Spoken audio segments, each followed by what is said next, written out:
Good morning, GEO1006, and welcome to week 2. So to get started, please take the opportunity to review the post made last week with regards to my tips on discussions, in particular how to make some substantive posts.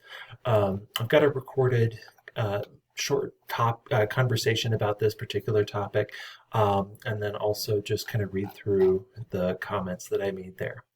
So let's go ahead and get into what we're doing this week. So this week we're going to dive into talking about the topic of population.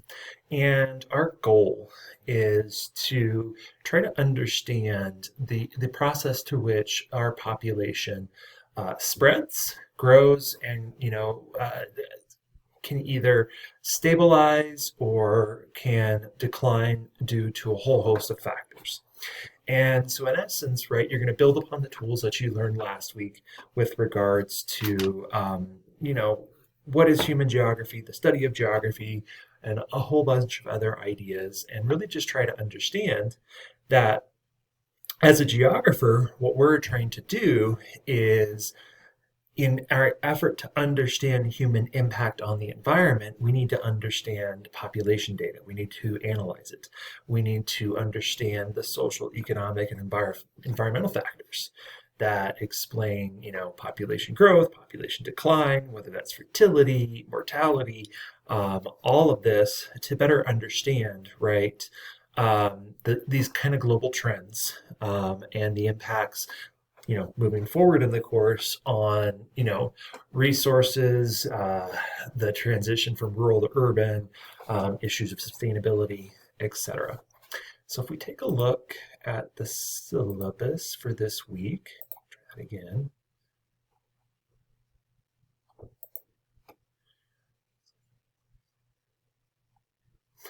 You've got reading,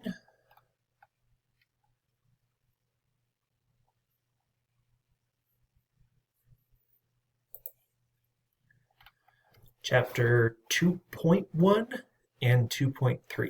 So what I'm looking for you to do is not read all of chapter 2, but just the section 1, 2, and 3. In terms of assignments this week, you've got discussion 2 and quiz 2. I will be going through your introductory posts and working on grading your first discussion throughout the week. As always, if you have questions, please feel free to reach out.